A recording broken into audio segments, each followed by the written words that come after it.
Verzeo, your one-stop solution to everything learning. Verzeo, one-stop solution to everything learning.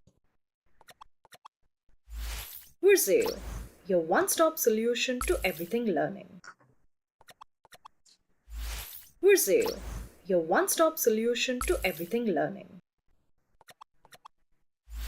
Verzeo, your one-stop solution to everything learning.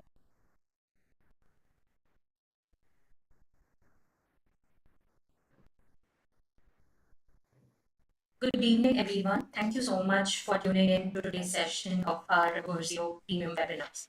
I'm Anusha, and I'll be your host for this session. Today's topic is scope of UX design and its impact on business. So we'll be talking about the scope of UX design and its impact on businesses. That is, how and when there will be customer acquisition, customer retention, and how to increase market share. Our mentor for this session, Mr. Anirudh Palaskar, he's the head of product design at Cyberdrive. Anirudh, thank you so much for being here today. We really appreciate your time and effort. So thank you so much, Anushka. Thank you so much for the warm welcome. Yeah. So I'll be giving a brief introduction of Mr. Anirudh. He's the head of product design, as I already mentioned, at Cyberdrive. In this webinar, what we are intending to do is help our Verzeo community with tactics and strategies for including UX in projects and how to size and scope UX into business projects. Uh, Mr. Anirudh has earned his bachelor's degree in information technology, and now he works at Cybertech. For the past 7 years, he has worked with numerous companies such as Code Marshalls, Core Radius, Media.net, Rebel Foods, ADP List, and Design Board UI UX School. He has experience in a wide range of technical areas, including user experience, web design, graphic design, design principles, UED, user centered design, web development, HTML, and the list just goes on. He has also won a number of accolades, the recent one being a Super Mentor honor in January and as November from the India Leaderboard by ADP List. And he's also won the Rebel Foods Invent Award. He has a very good knowledge of user experience, and the combination of his experience and in-depth understanding of user behavior is what is commendable. Mr. Anirudh also loves teaching, and he can, easily explain even the most complex topics.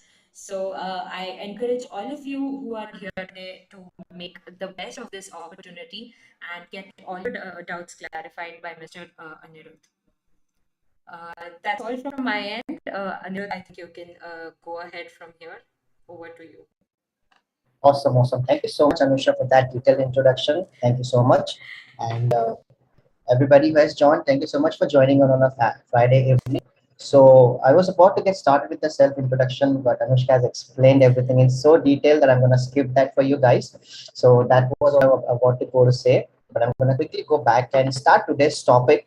So the way I would like to have this topic is quite interactive. If you have any questions in between of the session, post the session, anything that comes in your mind, you can just put back to the chat, and Anushka can help me understand that, and I'm going to take all this question. So do not hesitate, make the most of this hour. I'm gonna explain you everything from scratch. I'm gonna try to explain you each and everything with some examples. Meanwhile, if you have any questions, any doubt, any suggestion, please go about it. So today's session, as we all know, the topic is all about scope of user experience design and its business impact. So I'm gonna show what are we gonna discuss today. We're gonna talk about a small, very small introduction to what is UX and some skills required to become a UX designer. I'm going to talk about all the design tools that you need, because we all are also confused about do we need to have 15 tools, 20 tools, 30 tools. So I'm going to say very basic tools that we need to know as a user experience designer to get our job done. Going forward, understanding the actual business impact of UX, like what happens when you actually do user experience design for some products, or you're trying to solve some problem statement, how does it impact the business? And but not the least, most important part, like which are the UX methods and methodology that most of the companies are using every single day to solve problems for their companies. So getting started with it, I'm going to talk about small words about user experience design. So UX has so many definitions, so many definitions. But I'm gonna share my own perspective of user experience design.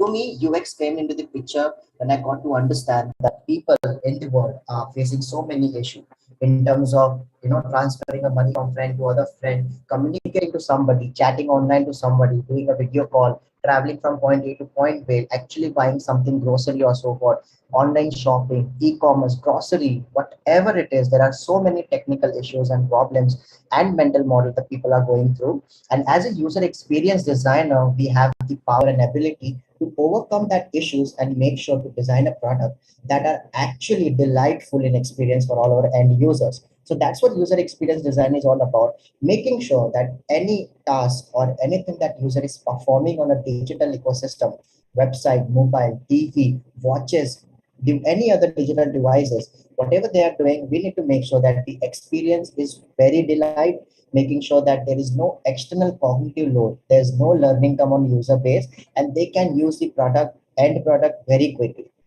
So that what is user experience design is to me, user experience design comes under the larger umbrella of CX, which is customer experience. Customer experience means that all the touch points that your consumer comes in contact with your product, be it Google advertisement, be it any social media platform, be it any offline or online medium. So every single point where the consumer gets in touch with your product is known as the customer experience. And under that customer experience, we have a very small and beautiful domain called as UX, which we're going to talk about. So going forward, I have a real quick question for you. If you guys want to attempt that question, please feel free to put that in chat. What do you think, whoever is attending this session, Anushka, even you can answer it. What do you think the future of UX holds for us? I'm going to spend a minute or two. If I get any reward, more than happy. If not, I'm going to go ahead. So anyone who's seeing this session, what is the future hold for UX designer? Any questions? Anything that you feel like adding up? Anything?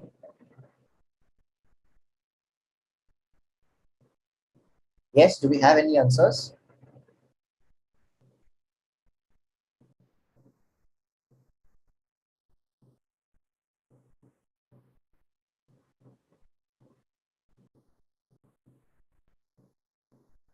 Yes, Anushka, should we move ahead? If people, awesome. Yeah, you can move ahead. But actually, I had this question prepared for Awesome. you to, I really wanted to ask you at the end of the session. But since you got it about already, I think, yeah, you can go ahead. Awesome, awesome, great. So let's just talk about what actually is the scope of UX design in 2022 and future. So starting with the very first point, I'm going to tell you a few of the examples where UX and the US user experience designer can make the most of you.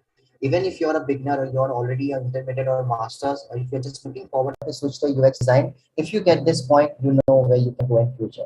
Point number one, 360D customer view. Before, user experience design was not that respected before 2010 or 18 8, but right now the whole world knows the actual importance of user experience design. And slow and steadily, not just limiting UX to just digital product, it is moving 360 degree in any given company. You talk about your sales funnel, like why is the sales decreasing from like 5% to 2%, 80% to 20%. Anything that you provide your customers with your loyalty program, your card, your details, anything, web content, how do I contact my customer base, what are the purchases that customer making, each and every point user experience design and UX deliverables can be placed into. And you as a UX designer can work in any of this single domain which covers the 360-degree customer view. For example, your customer experience doesn't end when the user actually buy the product. Even after buying the product, if there's any issue that the customer is facing, the way you contact the user, the way you give your feedback, the way you resolve your problem statement also has UX within it. You can't say that the product is very good.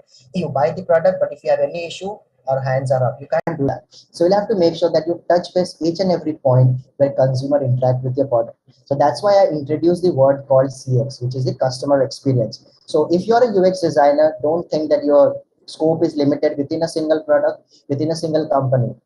Even if you have a single product, there are so many multiple sub products and domains and feature where you can work as a UX designer.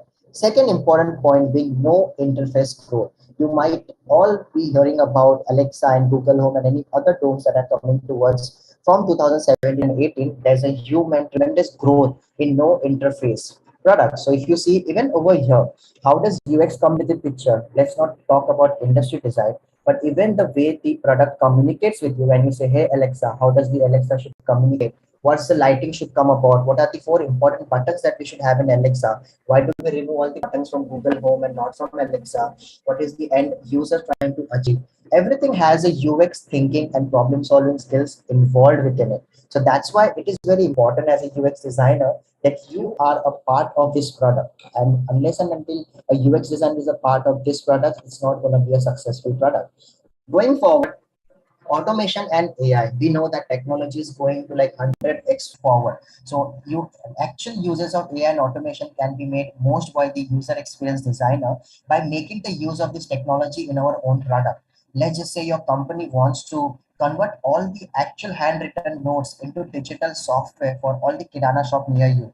You can make the most of AI and automation by giving a solution saying that, hey, I'm going to distribute a software and a tool to all the kirana vendors, and I'm going to just ask them to just scroll or scan the entire notebook, and all the calculation will be converted into a digital format. All the things that they do in terms of hisab or the calculating or the number of sales can become backed into the actual digital format by using something called AI or automation or computer vision. So that's what we can make the most out of it.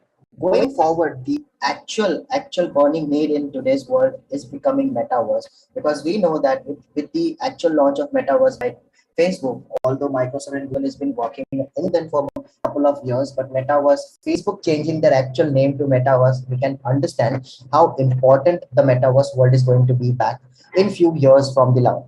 And you also might have about NFT and so many other virtual delivery platforms. We already had words like AR and VR. So all these places also required user experience designer, because even if you're going into a virtual world, how the world reacts to you, when do the user get to see the menu, how can they can navigate from one point to another, how many elements do we show in that virtual world, how efficiently we make that virtual world easy for your consumer, is also going to be a call taken by a user experience designer or other product designer. So that's why metaverse has a huge opportunity for every one of us to work in multiple domains as a user experience designer.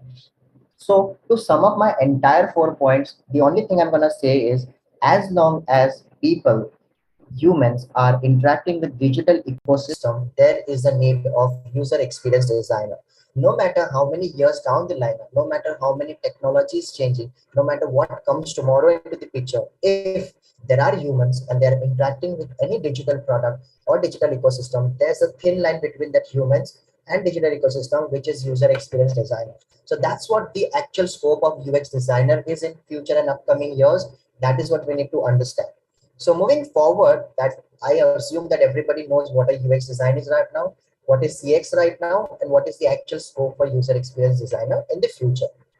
Moving forward, one of the important thing, like everybody wants to become a UX designer, they are inclined towards it, maybe because of the pay, maybe because they are creative, or maybe for whatsoever the reason they do have. So that's why over here I'm going to discuss about three important skills that you need to know to kickstart your UX design.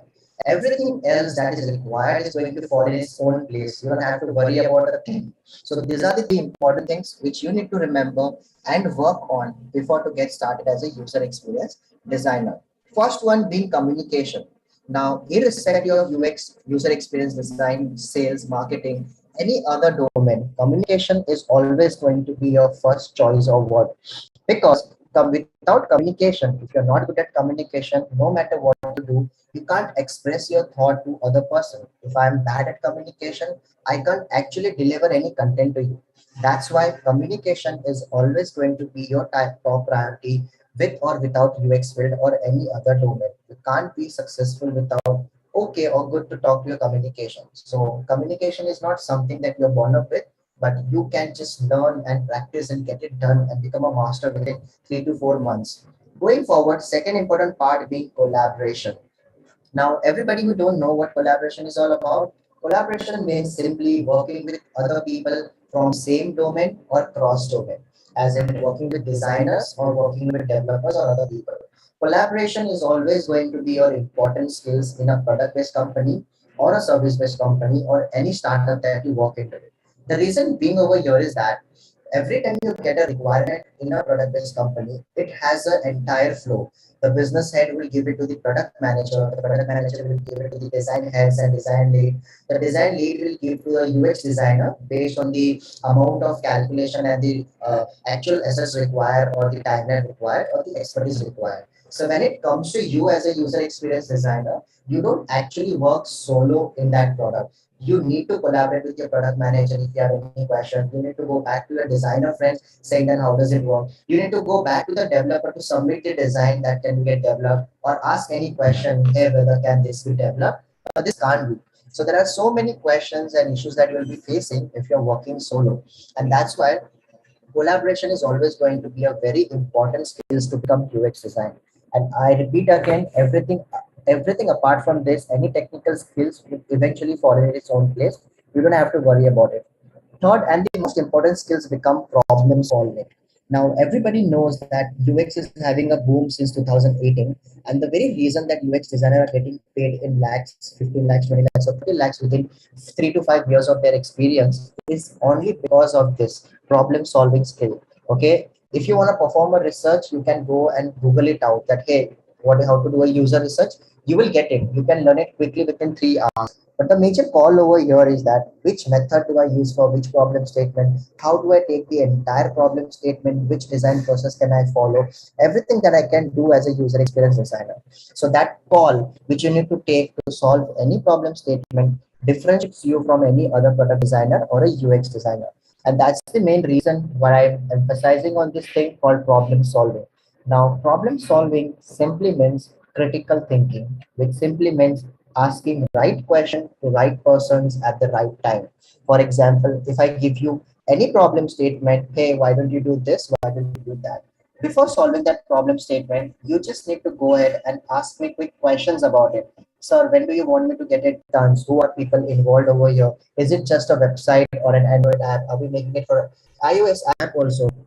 Are we going forward and introducing it to in other multiple languages? Are we just sticking to Mumbai, India, or other countries also? So asking right question will help you understand the right problem statement, and only then will help you understand the actual solution. Another very simple example: if I come to your place and if I ask you a glass of water, you go back and give me a cold glass of water. Now what happened is, when I asked you for a glass of water, I gave you a problem statement to be solved. Now you just went back and got me a glass of cold water. Now imagine in an hypothetical situation, if I am running through a cold and I'm not feeling really well. So I might say, hey, I don't need a cold glass of water. Can you just give me a lukewarm water to drink? So that is a point where you go ahead and bring another glass of water for me. So you are reiterating the entire solution, right? So the only way to go about is you will ask me right question at the right time. Like, hey Anirudh, hi, why do you need a glass of water? I'm like, I'm thirsty, I need a glass of water. Cool, man. What's your preference? Do you need cold water, hot water, lukewarm water? So I like, give me just a lukewarm water because I'm not feeling really well. So you'll go back and give me a lukewarm glass of water. Now, if you see, just asking two questions help you understand the situation so much better that you don't have to travel twice to your kitchen, right? That's what user experience design and problem solving is all about. Asking right question to the right people at the right time, and only then you will get to know which is the right problem statement that we're trying to solve.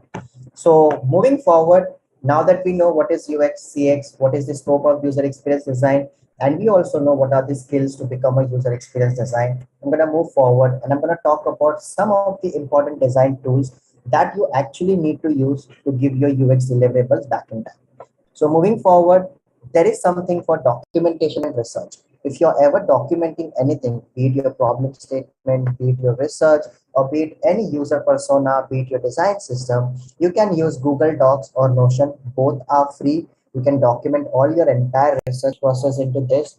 Then every time you come up with your ideation and brainstorming, you can go ahead and use Miro or FigJam.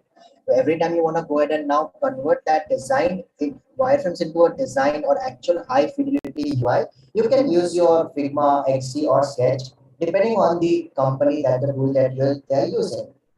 90% of the domain, 90% of the companies and all the other products are using Figma as a standard tool. So I would definitely recommend that if you're getting started with one single tool, you can use Figma going forward.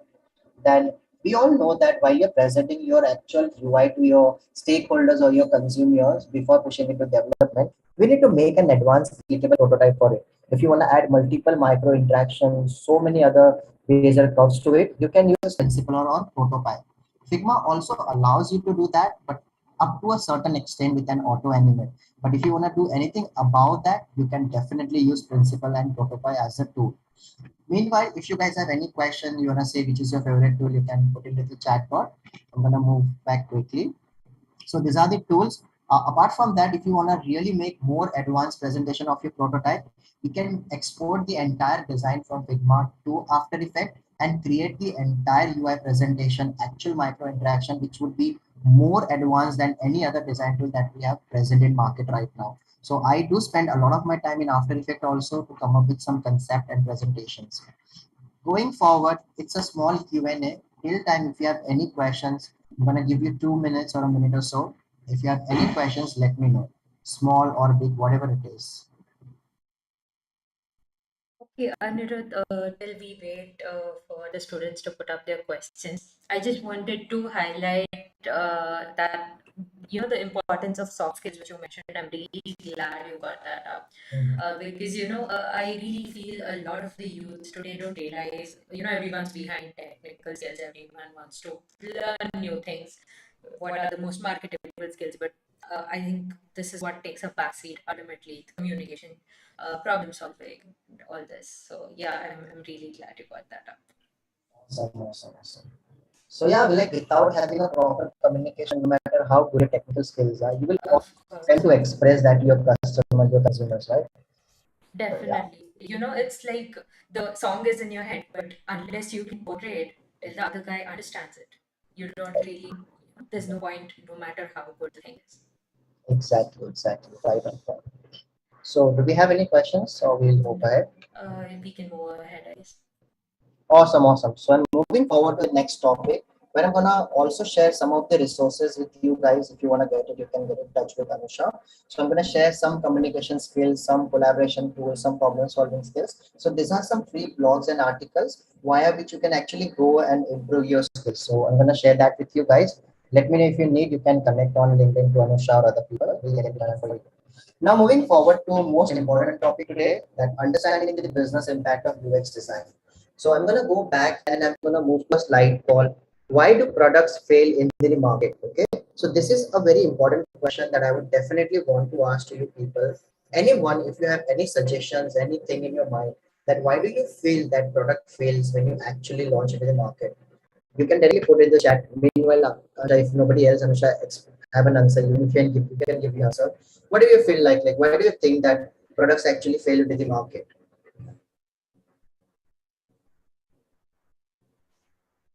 Any wild guess, people? Anything that comes to your mind?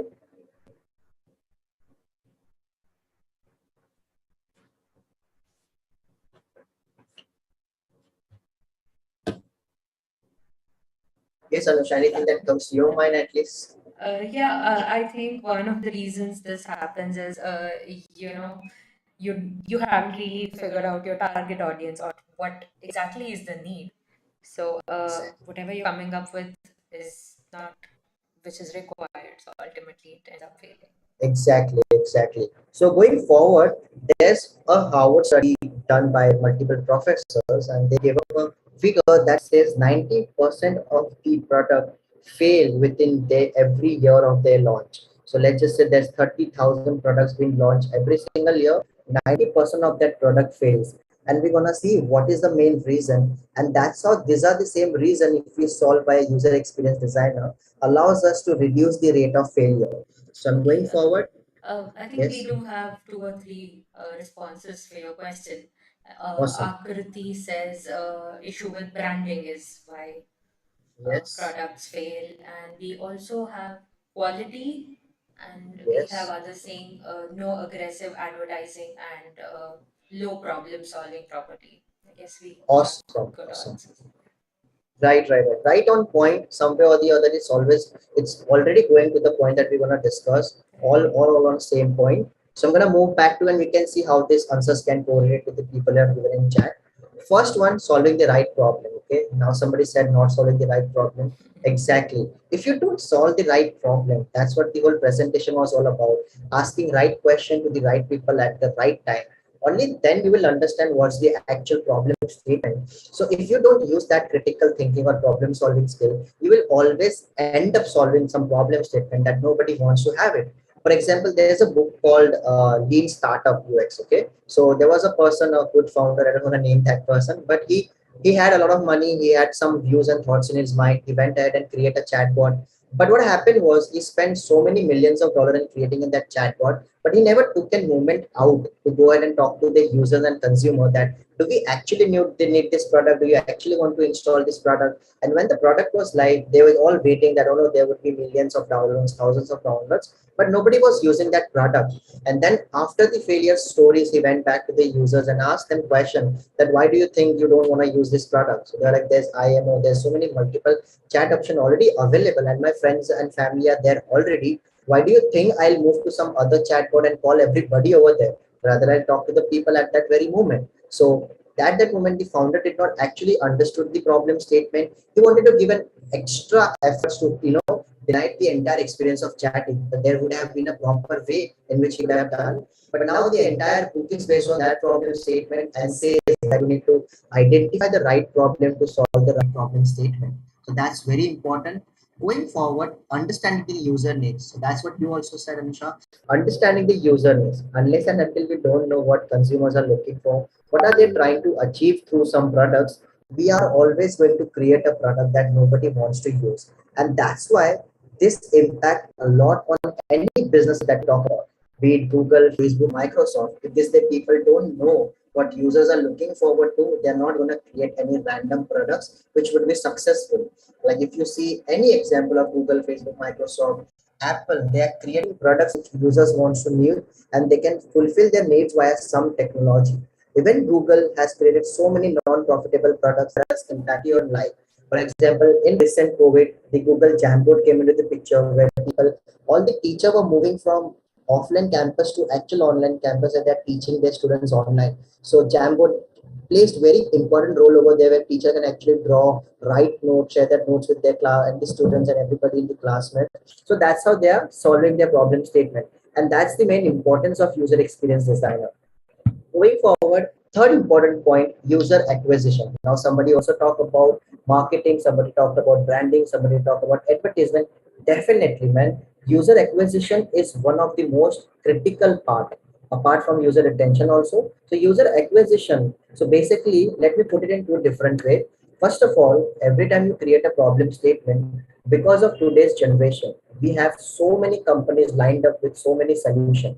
At today, like more than 59% of the entire population is using digital ecosystem on their mobile in their palm, in their hand very quickly. So we have eventually started depending ourselves for entertainment, medicines, for education, for any other purpose on mobile devices. And that led to a massive competitive market where every other people are trying to launch their own product in edtech, be it medicine, be it healthcare, be it any domain. So that's the reason that acquiring a user becomes very tough because there are so many similar products. So over here also, if you go ahead and see that if you solve the problem statement right, you understand the user right, and only then you provide an optimal solution that actually suffices the need of the user acquisition is very good. For example, I was using a product called Kite, the investment app. I moved from Paytm Money to Kite and I love that product. Once I got acquired to that user, as a user, what I did actually, I called all of my friends and said, hey, that product is awesome for stock investment. Why don't they use it right now? Every time I meet my friends, I would definitely say, have you installed it or no? I know very bad, but I would actually recommend that. And that's how user acquisition start. Once you give an actual delightful experience to the consumer, your consumer wants to use the product every now and then. And that's why user acquisition becomes an important role over here. So the best way to do is make sure that you provide the optimal solution and not any suboptimal solution. Because if you provide something that is not easy to understand, difficult to use, and utilizes a lot of cognitive load, user will not give a second thought before moving to any product because of the huge competitive market. So make sure once you understand the right problem, you understand the right needs, you come up with the right optimal solution. And same goes with another topic called user retention. So if you, let's just say, if you're spending millions and let's say millions of dollars on advertisement, mass marketing, you are acquiring user, you're asking them to come and install your app. no matter how many $1 million that you're spending on your product, even if the user comes to your product, they're gonna install your product in 3 hours, 4 hours on a single usage because it is not giving any additional benefits to the consumer. And that's why we need to understand that this is the impact of UX design. That if you go ahead and actually solve right problem, understand right need, make an optimal solution, and gratify and create a delightful experience for the consumer, you're gonna solve the larger problem of user acquisition and user retention. How are you gonna solve user acquisition? If the product is so good, people are gonna talk by themselves and hey, this product is doing so awesome. If people are talking, word of mouth is the best marketing tool because once somebody recommends your product and you know that person personally, you would definitely install it and try to use it again and all over again. So that's what it's all about. User retention is basically the amount of time that you're spending on a product. Are you uninstalling it or you're staying it for some amount of time? So that's what user retention is all about. So even if you get people onboarded via marketing expenditure, if your experience is not really good, people are not gonna stay over here. So going forward, and I'm gonna definitely share these resources with you guys. If you yes definitely want to have it, do drop your LinkedIn or something that we can get connected with you, or you can follow Anusha and raise on to the LinkedIn page. We're gonna share that with you guys real quick. Moving forward, again a small Q&A part. Just like people came up, just come up with any question that you have. I'm gonna give you a minute or so. If you have any question, you understood something, you did not understand anything, please feel free to ask your questions. Even you, Anusha, if you have any questions, just let me know. Yeah, Anirudh, I do have a question for you. Sure, sure. When and how did you decide that you wanted to get into this field, and what inspired you basically? Awesome, awesome. So I'm an IT engineer, software developer. I've been the full stack developer a couple of years. So while I was solving the consumer problem via tech, I was designing the front end and back end at the same time. So there came a point where I always have to wait for my designer to provide the design to me. And I'm like, okay, let's just wait for that. Then there came a point and I'm like, what does this user experience designer do that is taking them so long? I mean, I am the one who is solving user problem over here by making products for them. I am designing the backend systems over here, API calls, everything else. So then I started to understand what are they trying to do, and that's how slowly started to understand what is the actual impact of user experience design. I'm like, okay, just creating a button is more than enough, but no, actually understanding the psychology behind what is the size of the button, what is the color of the button, how red color would be very devastating for user, why all the success states are on green. I'm like, oh damn, there's a large thinking behind this. I'm just converting the design into a mock-up and UI. I'm not solving any problem. I'm communicating whatever user experience designer are solving a problem in terms of a digital ecosystem. So that's how I eventually started taking more interest. And then there came a point because from 10th standard, I was also into Photoshop and graphic designing. I got to become design head at my college to manage the entire magazine for my college. So that's how I was more inclined towards visual and creativity part already. But then I got to understand that there's so much of thinking behind even one single sentence that oops, something went wrong. So moving from oops, something went wrong to oops, something went wrong, it is on our end. You don't have to worry about it. Refresh the page. That's all. Just communicating that something went wrong to something that you can recover from that error, rather than just saying 404, who nobody knows. Saying that this page is not found, you can go back to the home page. And the smaller changes, it gives us so much impact to the consumer base. And that's how I slowly started inclined to a user experience. And when I actually designed my first insurance product for HDFC Bank with the help of my CEO and CTO, the impact that actually caused to the consumer, one of the consumer did give a good feedback to the product saying that insurance is a tough thing to crack. We have to submit so many documentation, we have to call so many people. But with the use of the tool called Smart Cover, which we designed for 4 years, they're like, I just needed to submit one query and everything else was taken care of so that I can spend so many time with my family who needs me rather than doing all the documentation. And that's how slowly it started hitting me harder. I'm like, okay, so we're not just making impact on one person, we are making impact on the larger audience. So that's how it keeps me motivated by giving something to the user that they actually needed. So yeah, that's what keeps me motivated, and that's what I'm gonna do for my couple of more years till the time I can't do this anymore. But I'm gonna spend maximum time over here. So yeah. Thank you, Anirudh. Thank you so much for sharing that with us. I Awesome. also have another question for you. So how do you keep yourself motivated, and how do you draw inspiration on different projects, and so what's the thought process behind Awesome, awesome. So I do understand it comes from a point where we talk about imposter syndrome that hey, I don't know if I'm self-motivated. Really, if there's a point where I can't be going on a round, just driving my Activa or reading some book that I love the most, or doing some rough sketches. So every time you think that right now is the point where you are stressed up and you can't do the solution, I just stop that rather than hindering around the solution and coming within a suboptimal solution which is not right for the user. So that's the point you need to understand that after a point you can't take it anymore. So stop it there and then. Go get yourself some fresh air, come back and restart it from scratch and start doing it again. So that's the first very thing that I do. And talking about inspiration always comes from the users. So all the amount of users that I interact with, I get to understand their problem statement and the problems that they're facing. Like I told you with insurance product, then I started with food domain, then I got to understand what are the problems in food tech companies by talking to the consumer and understanding their mental model and behavior. And then every time you know that you're not designing a digital screen, you're not designing a login screen, you're designing a medium via which somebody is going to order that food tonight and going to be happy by sleeping that. So that's what keeps me motivated every single time, and that's what allows me to take this opportunity to recreate an optimal solution for all the screens and UI that I design in my company or any other freelancing work that I do. So that's what keeps me motivated. Apart from that, I read a lot of books, so many books that I read eventually. Like even today, I bought a book called Marketing Management by Kotler Killer. So I try to expand my domain. So even that, the marketing books talks about how to actually reach out to a consumer, what is the proper way to reach out to a consumer. So I try to read each and every method via which I can impact the life of the consumers. So yeah, that's what it's all about. that? Okay, I just have one more question for you that our Mhm. viewer has posted. So she's asking, how can we, get more exposure in UX field if you are from a different domain? She says that she's from economics. So I believe what she's trying to ask is, is it possible to switch domains? And if yes, Right, how right. can you do that?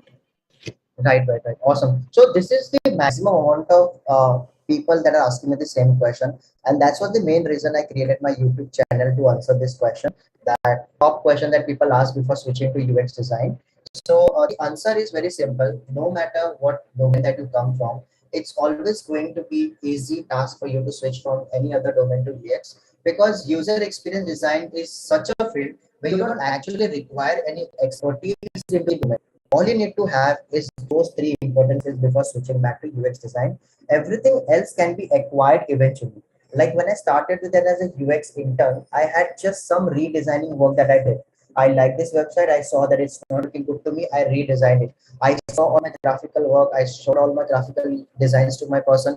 I cracked that internship as a UX designer. And then once you get as a UX designer, people will not expect a lot from you. They want you to learn, grow, and then implement things. So that's how you get more exposure by working with your colleagues, working with your senior people.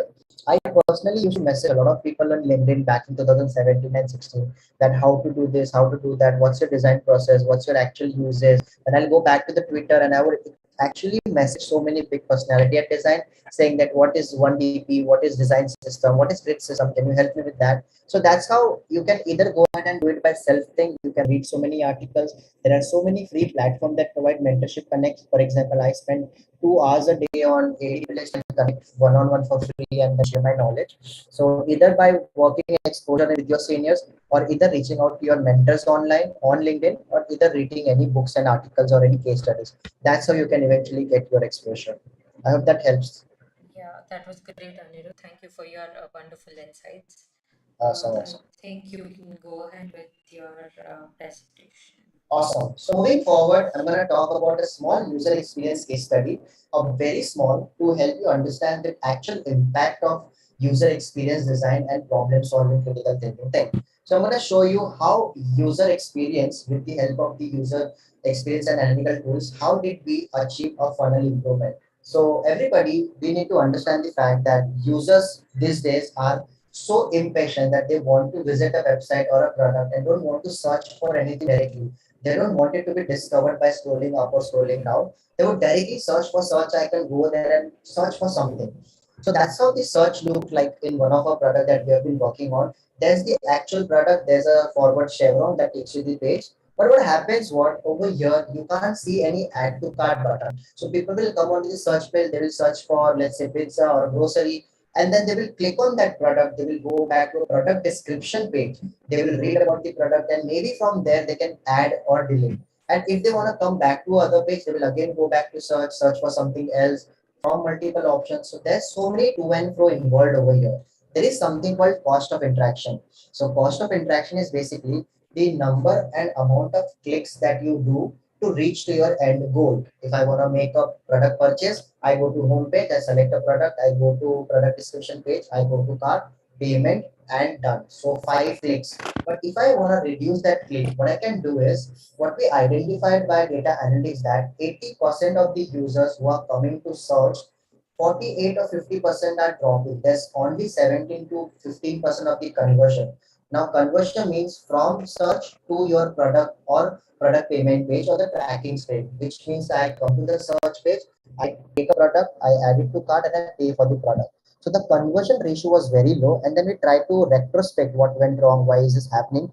Then we saw so many videos. People are always going forward to PDP, coming back to search, going back to PDP, coming back to search. So we wanted to reduce that part. So what we did was, with some experiment and data learning, we just introduced one small add button over here, one single add to cart button.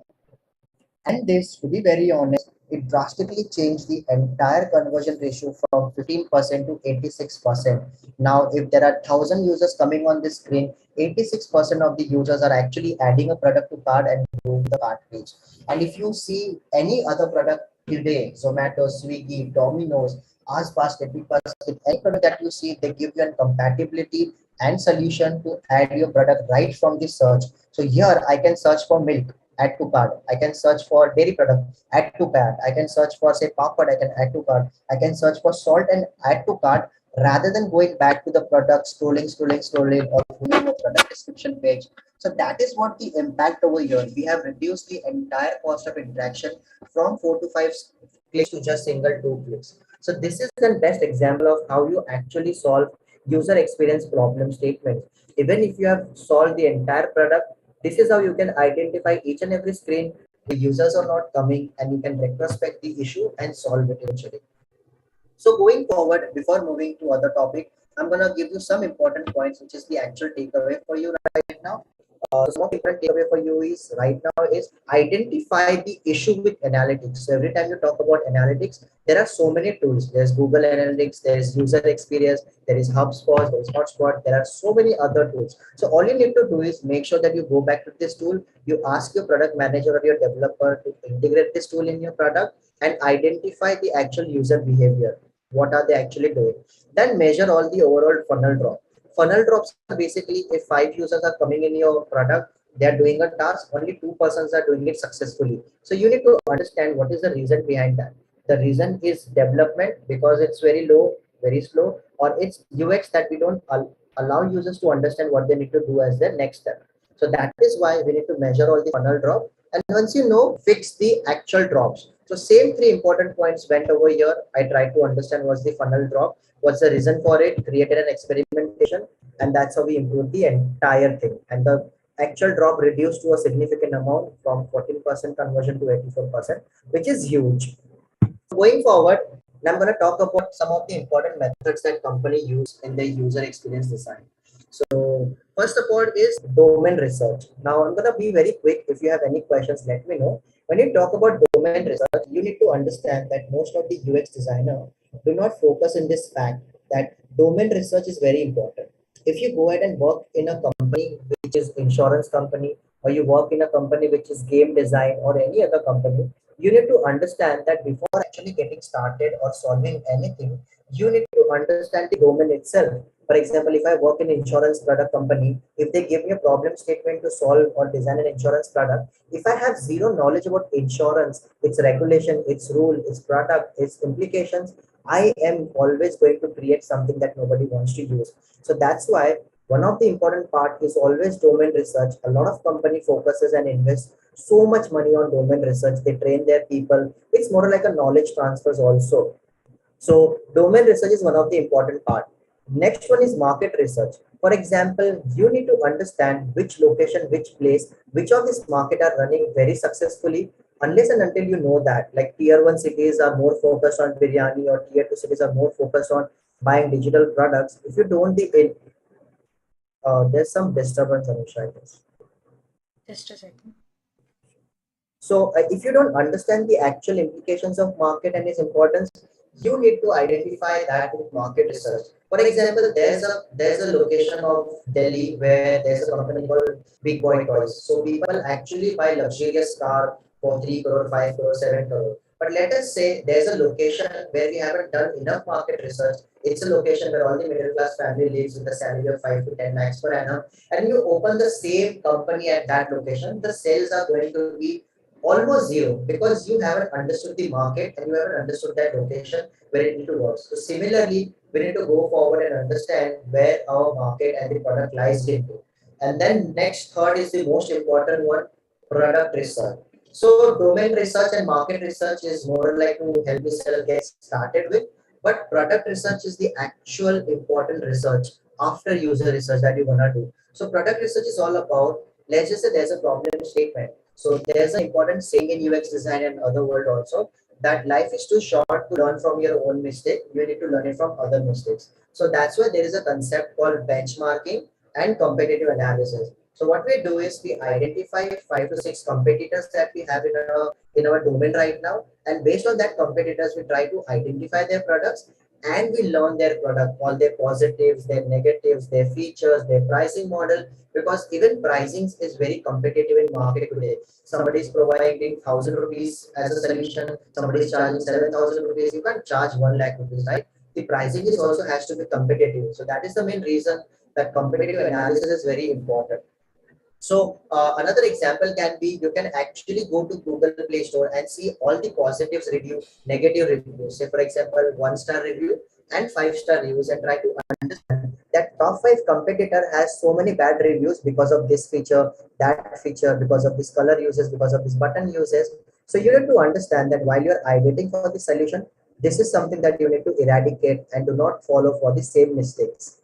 So going forward, we have something called user research. Now, user research is the very vast domain. To be very honest, it's a huge, and user research becomes the critical, important method for any company to become successful. Because if you are solving a problem or designing a product without keeping users in loop, you're always designing something that no one wants to use.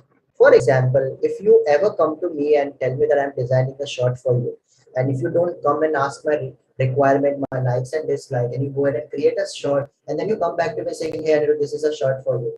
Out of courtesy, the actual fact would be I would say, "Hey, I don't like this shirt. This is not my preference. I don't think so. I ever wear that shirt like this, right?" So if you're missing out on your users, you're always gonna create something that nobody wants to use. So that is why you need to understand that user research is the most important and critical part. I'm going to name out some methods that is widely used. There's two bifurcation, which is qualitative research and quantitative research. In qualitative research, the example can be one-on-one interview, where you call the person at your office or you visit their place and talk to them one-on-one on some solution that you're building or some questions which allows you to understand the problem statement. In quantitative research, you would want to reach out to a larger target audience and then ask them question. For example, if there's a company who is selling a product for free, so how do we implicate qualitative and quantitative research over here? Everybody who comes to that company and takes a free product, let's say the qualitative research would be 10 out of 5, 10 out of 50 people actually took that free product. That is the quantitative research, the overview of the entire research. 100 out of 500 people actually took the product. When I talk about qualitative research, someone will actually go back to them and talk to one user that, hey, what came to your mind when you saw that free product? So whatever it came to your mind, so why did you not take that product? So it's like, hey, I don't know about the branding, I've never seen this product, why would I want to eat something from randomly?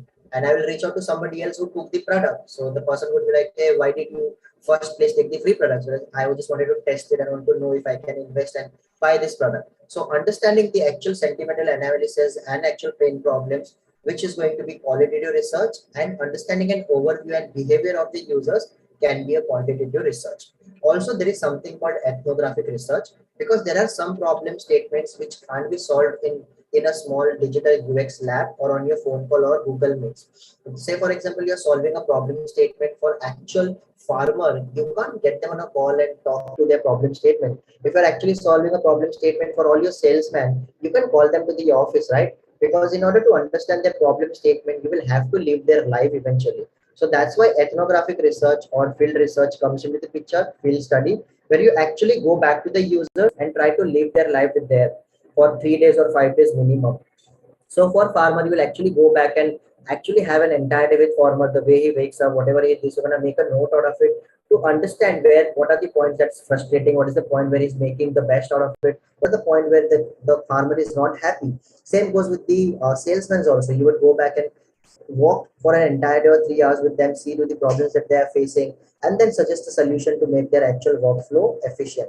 So that's what our research is all about, and some of the method that we use: domain research, market research, product research, user research.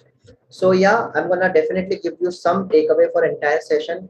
Keep your questionnaires ready with you guys. I'm gonna pick up your questionnaires also. So important takeaway over here is that understand the problem statement before solving it. And how do we do that? Problem solving skill, critical thinking, asking the right question, the right person. Do enough research to take informed decision. Don't randomly design something because you think it's right? Intuition can be good part, but always try to take informed decision. Try to go again and try to validate that solution with the users. So validate the solution with the users in early stage. Don't design the entire product and put live into the market because that takes so much of development efforts, design efforts. Make sure that you go back and validate that solution. So there is something called usability testing. So UT is an important method for you to validate that solution. And once the solution is ready and it's pushed to the design developer and it's live into the market, make sure once it is live, monitor the funnels. And to monitor the funnels, I'm gonna say again that we're gonna use analytical tools, Google Analytics, user experience, Clever Tag, Inspect. So there are so many tools. There's UX Scan, there is Hotspot, HubSpot. You can use any of the tools. These tools will actually provide you all the recorded session of the user, the way they're using your product. So that's what it's gonna be all about.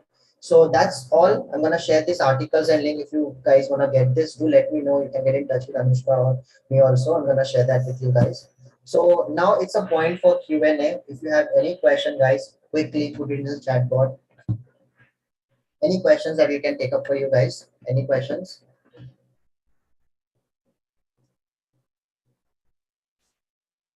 Yes, Anushka, I'm gonna stop sharing my screen for now. Sure. Thank you, Anirudh. That was a really informative and interactive session. Even I got to know so much about UX, and yeah, I really appreciate your time and effort that you put into this. So, as we wait for our viewers to put up their questions, I do have 2 or 3 questions which were submitted earlier by our the people who registered. So one of them was, which apps or website do you think have good UI UX? Okay, one of the website. So I think let's say I have already given an example of Kite. So I'm gonna stick to Kite as a user experience tool.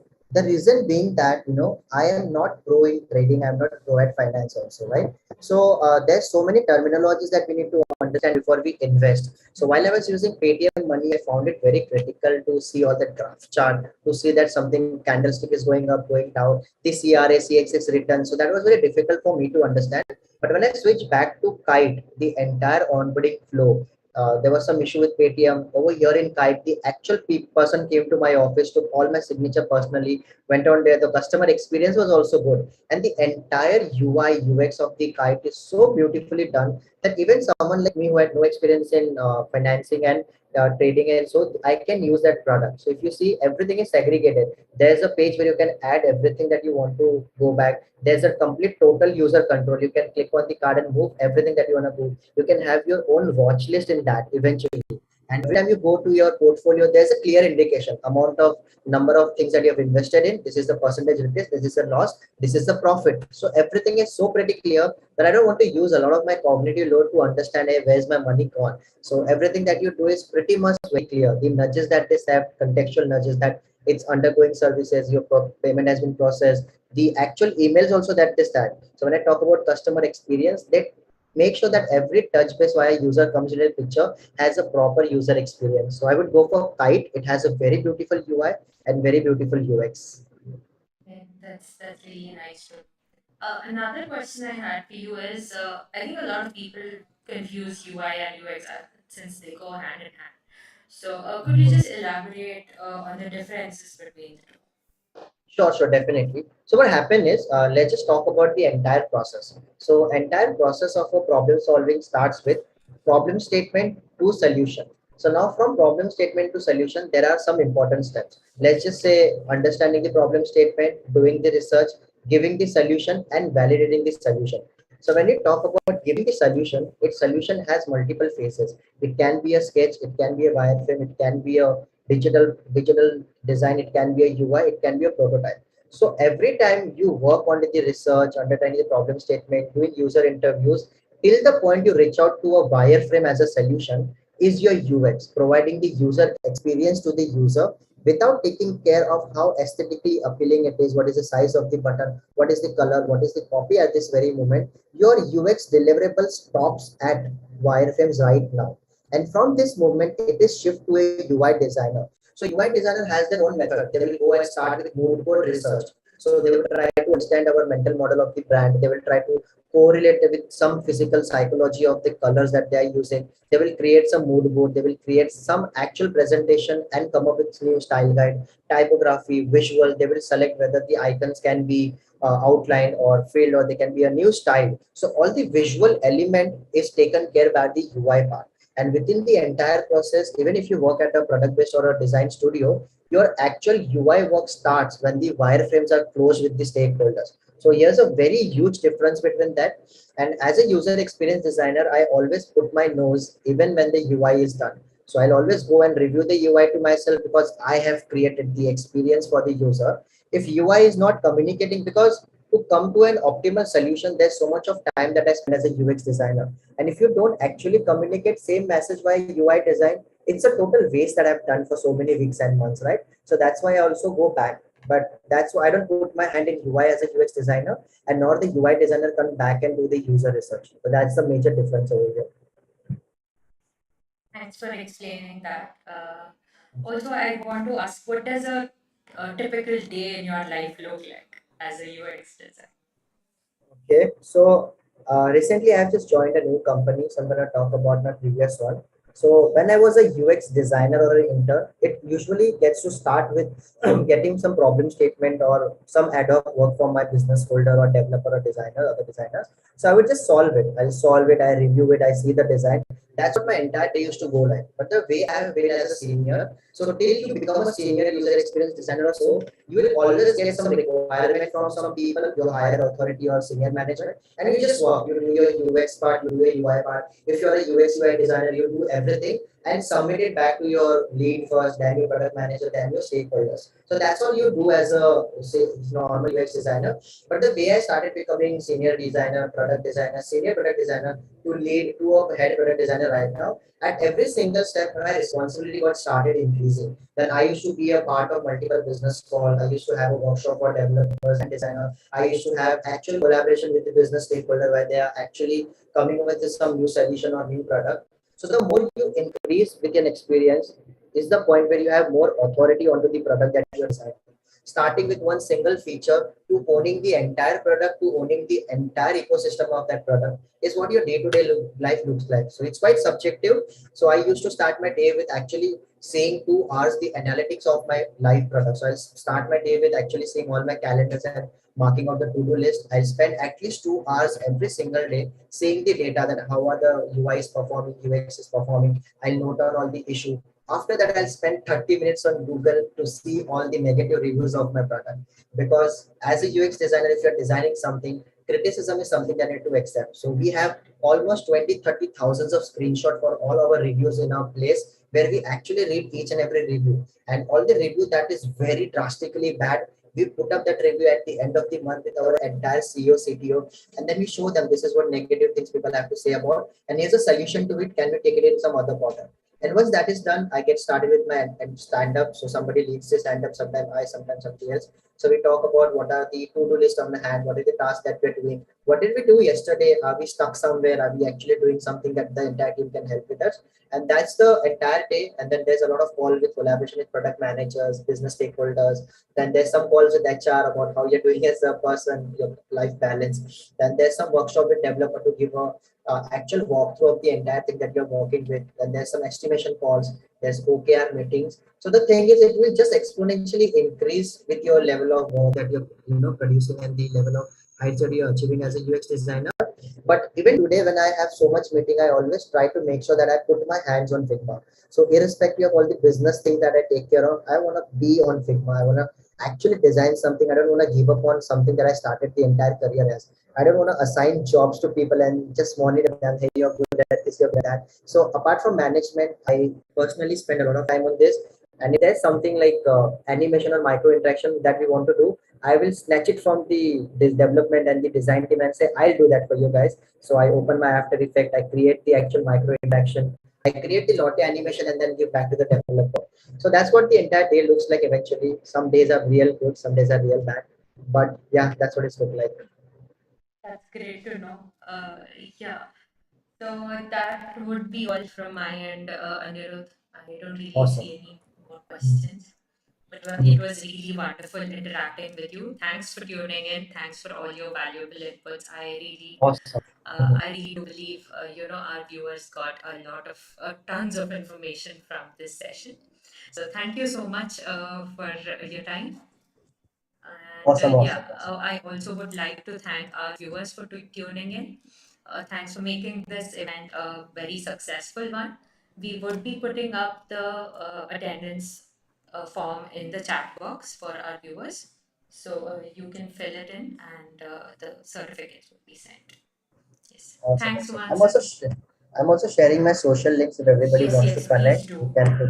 So I've shared in the Zoom chat box, so you can share that with the other Yeah, I'll person. share that with the students. I'll definitely. So guys, going forward, if you have any question, concern, you wanna connect or anything else, do reach out to Anusha. Do reach out to me. We'll definitely do it. Yes, definitely.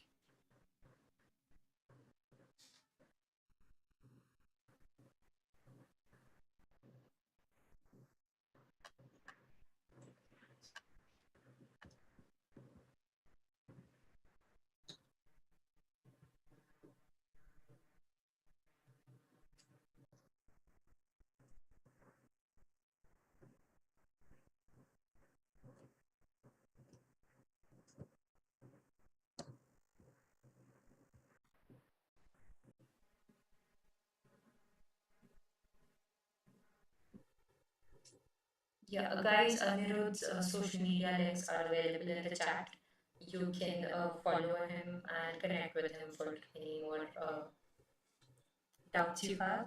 We've also put up the attendance form. Please make sure you fill the same to get the certificates for the session. Thanks, Anirudh. Thank you so much, everybody, for tuning in. Let's stay connected. Bye, Cheers. Anusha. Thank you so much for the day. Bye. Take care. Thanks to you too. Bye bye. Cheers.